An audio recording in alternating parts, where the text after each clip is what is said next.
지금같이 중요한 시장에서 어떤 특정 코인 회사가 돈을 빌렸다, 이런 소식이 들리면 어떨까요? 우리는 거의 자동으로 공식 한 가지를 꺼냅니다. 지금 회사 자금 곳간이 비어있구나. 겨울에 빚을 내는 회사는 궁한 회사다. 오래 써온 해석 공식이죠. 근데 오늘 소식은요, 이 공식에 넣으면 계산이 안 맞게 됩니다.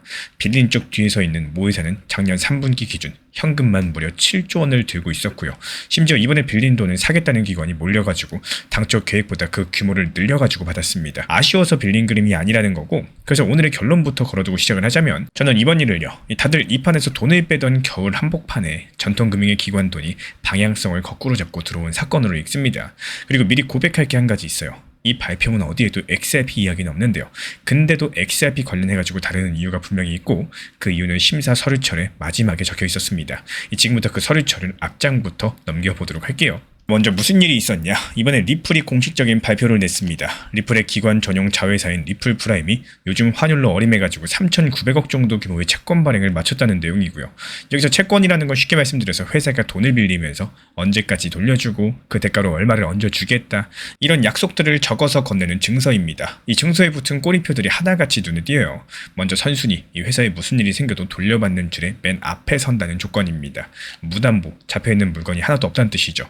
건물도 주식도 코인도 안 잡혔습니다. 그리고 3호, 아무나 사게 공개 시장에 내놓은 게 아니라 이 정해둔 소수의 기관하고만 조용히 계약을 했다는 뜻입니다. 발표문에선 여러 가지 주요 금융시장에 다양한 기관 투자자가 참여했다고 적혀있고, 여기서 실무는 미국 투자은행 파이퍼 샌들러가 주관했습니다. 돈의 쓰임새는 운영 자금, 그리고 확장 중인 미국 사업이라고 명시가 됐고요. 그리고 여기에는 등급이 붙습니다. 신용평가사 KBRA가 이 채권에 BBB를 매겼습니다. KBRA는 미국 증권당국이 고인한 평가사고요. 회사가 약속을 지킬 수 있는지 점수를 매기는 곳입니다. BBB는 투자 적격이라고 부르는 구간인데, 연금이나 보험처럼 규정이 깐깐한 큰 돈들이 내부 규정을 따로 고치지 않고도 담는 게 허용되는 구간이란 뜻이에요. 코인 회사 계열의 증서가 그 구간 심사를 통과해서 담보 없이 계획보다 커진 금액으로 팔렸다. 가장 먼저 드는 의심부터 눕히고 가겠습니다. 그래봤자 결국에 돈이 필요해서 빌린 거 아니냐? 심사 기록을 보면 그렇게 읽기가 어려운데요. 올해 4월 2일 KBRA가 발행사인 리플 프라임에 먼저 BBB 등급을 줬는데요. 그때 근거로 삼은 게 모회사 리플의 재무였습니다. 작년 3분기 기준 현금성 자산 7조 원어치, 그리고 회사가 보유한 XRP 400억 개, 이 코인 물량은 담보로 잡힌 게 아니라요, 이 집안이 약속을 지킬 여력이 얼마나 되느냐를 셈할 때 자산으로서 계산이 됐습니다.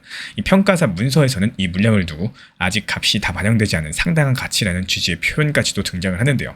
게다가 이 모회사 같은 경우는 인수 직후에 이 자회사에 7천억가량을 이미 넣었고, 올해 안에 7천억을 더 넣을 것으로 평가사는 내다보고 있습니다. 그러니까 이 계열은 수중에 돈이 없어서 빌린 그림이 전혀 아니라는 거죠. 그러면 여기서 더 이상하죠. 현금 7조를 곁에 둔 집안이 왜 굳이 3,900억을 밖에서 이 값을 치러가면서 빌렸을까요? 이 질문이 오늘 이야기의 한가운데 있습니다. 그 답의 절반은 빌린 주체가 누구냐에 있고, 리플 본사가 아니라 리플 프라임이라는 게 중요합니다. 이 회사의 원래 이름은 히든로드죠. 2018년에 세워진 회사인데, 리플이 작년 10월달 1조 7천억가량을 들여가지고 인수를 마무리했고, 코인 회사가 글로벌 멀티에셋 프라임 브로커를 통째로 갖게 된 건 그때가 처음이었습니다. 이 프라임 브로커리지가 뭐냐면요, 큰손 기관을 대신해서 사고 팔아주고, 거래에 필요한 돈을 대주고, 자산을 맡아주고, 거래가 끝나면 정산까지 한 묶음으로 처리해주는 서비스입니다. 미국 법인은 증권당국과 파생상품 당국에 정식 등록돼 있고, 시카고 상품거래소 그룹에서 거래를 청산할 자격도 갖고 있습니다.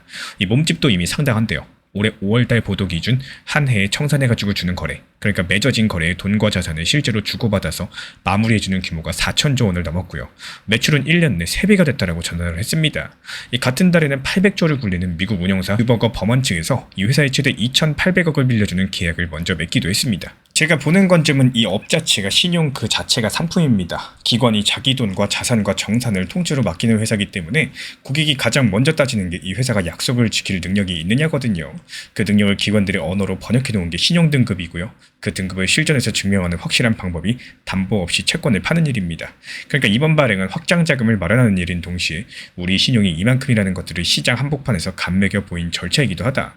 저는 그렇게 읽고 있습니다. 리플 프라임으로서는 이번이 처음 나누는 채권이었는데요. 노엘 킴벨 사장도 여기에 이만한 지지가 몰린 것 자체가 사업의 힘과 장기 비전에 대한 신뢰를 보여준다, 이런 취지로 말을 했습니다. 근데 여기까지 듣고도 남는 반론이 있죠. 회사가 아무리 멀쩡하면 뭐하냐, 정작 체인이 비어가는데, 이런 반론에 답하는 숫자가 마침 거의 같은 시기에 나왔습니다. 이번 달 14일에 XRP 기본 블록체인인 리플 레저에서 하루 동안 거래를 주고받은 지갑 숫자, 그러니까 활성 주소가 49,929개를 찍었어요. 이 2달 만에 가장 많은 숫자를 경신한 겁니다. 비교해보면 감이 오실 텐데 지난달 10일 이 숫자가 25,350개로 올해 들어가지고 가장 적은 수준까지 내려갔었거든요. 그게 한 달 만에 2배 가까이로 올라온 겁니다. 하루짜리 반쪽도 아니에요. 8월 평균 35,700개로서 7월 평균 26,400개보다 35%가량 많아졌습니다. 이 대목에서 온체인 분석회사 센티멘트가 붙인 진단이 있는데요.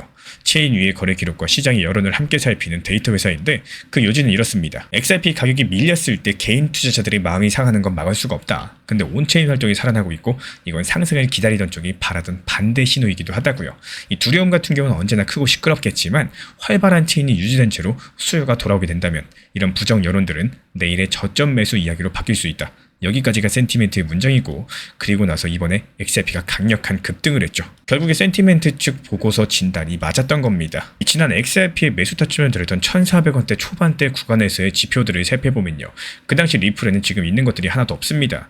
프라임 브로커가 없죠. 인수가 끝난 게 작년 10월이니까요. 흑자 전환도 없었습니다. 그것도 작년 일입니다. 투자 적격 등급이 없었습니다. 올해 4월에 생겼어요. 이 800조 운용사와의 대출 계약도 없었습니다. 그건 올해입니다. 채권에 붙은 BBB도 없었습니다. 올해 6월이죠.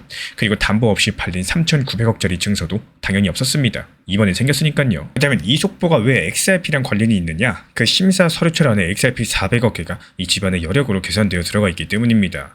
지금 시세창이 이 코인에 뭐라고 하든 기관 돈의 심사 계산에서는 이 코인이 자산으로 올라가 있고 그 계산을 통과한 증서가 이번에 실제로 그것도 규모를 키워가면서 팔렸습니다.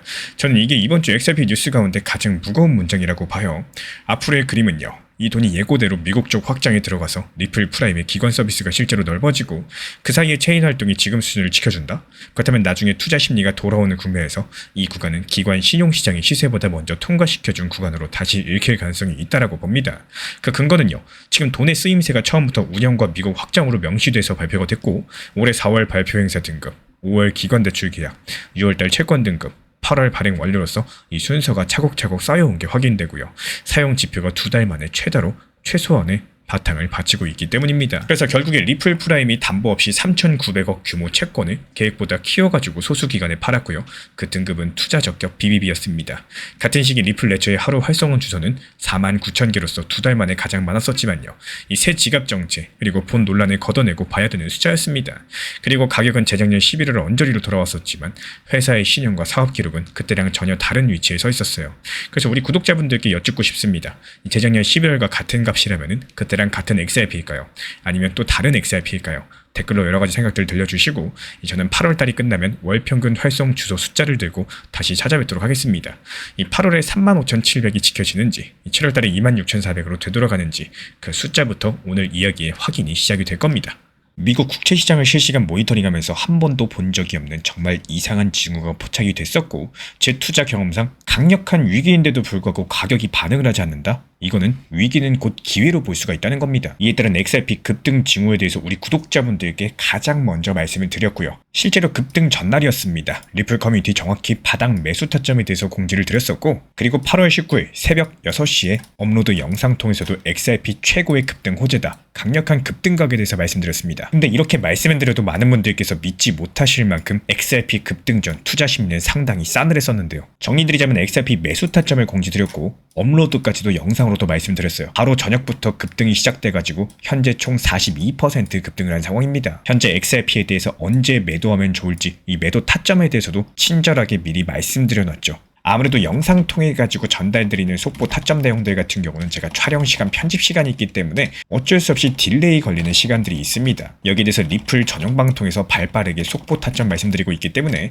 댓글창 하단 링크 통해서 신청 주시거나 아니면 현재 보이는 번호로서 문자 신청 남겨주시면 입장 안내 드리겠습니다. 구독과 좋아요만 부탁을 드릴게요. 오늘 영상도 끝까지 함께 해주셔서 정말로 감사드립니다. 우리 구독자분들에게 코인신사 채널은요 단순한 투자 채널이 아닙니다. 때로는 아들처럼, 때로는 형이나 오빠처럼, 또 때로는 냉정한 전문가로서 그렇게 곁에 있고 싶습니다. 누군가의 아들은 이렇게 말합니다. 괜찮아요. 아직 기회 있어요. 또 누군가의 심리 트레이너는 이렇게 말을 하죠. 지금 흔들리시면 안 됩니다. 이런 타이밍엔 반드시 버티셔야 됩니다. 그리고 때로는 악재가 시작됐기 때문에 지금은 비중 조절할 타이밍입니다. 이렇게 말을 합니다. 그리고 또 누군가의 전문가로서 이 구간은 분명히 좋은 타점이 될 것입니다. 이런 말씀도 드릴 수가 있겠죠. 그렇게 저는 매 순간마다 시장을 바라보고 있습니다. 이 시장이라는 건 늘 변화를 하고요. 감정은 그것보다 훨씬 더 빠르게 흔들릴 겁니다. 하지만 그때마다 우리 코인신사 채널은 밤새 차트 지켜보면서 누군가의 불안이 덜어지기를, 또 누군가의 손실이 멈추길 바라면서 그 마음을 담아서 한 줄 한 줄 브리핑을 시작합니다. 이 투자라는 건 숫자 싸움이 아니라요, 마음 싸움이고 그 심리가 전부인 영역입니다. 이 시장에서 끝까지 버틸 수 있는 힘, 그거는 정보보다 함께 가는 사람에게서 나와요. 우리 구독자분들이요, 절대로 혼자가 아니라는 거를 이 목소리로서 꼭 전해드리고 싶습니다. 오늘도 우리 구독자분들 곁에서 가족처럼 함께 걷는 동반자 코인신사 채널이었습니다. 제가 안내해드리고 있는 코인신사 채널 멤버십 전용방에 대해서 짧게 설명드려 보도록 하겠습니다. 리플, 암호화폐 시장에 대한 중요한 이슈, 그리고 브리핑이나 시장의 흐름에 대한 전문적인 분석 내용 설명과 함께 차트상의 기술적 분석, 온체인 지표와 투자 심리에 대한 내용들을 같이 안내 도움드리고 있고, 가장 중요한 투자 심리를 컨트롤하기 위해서 포트폴리오의 구성에 대한 노하우, 투자 심리 컨트롤에 대한 내용도 같이 안내드리고 있습니다. 코인신사 스터디 멤버십 가입하신 분들께서는 아래 번호 혹은 신청 링크 통해서 남겨주시면 제가 연락드리고 있고, 안내 설명과 함께 신사 채널 리플 전용 멤버십 방에도 입장 안내 설명드리고 있습니다.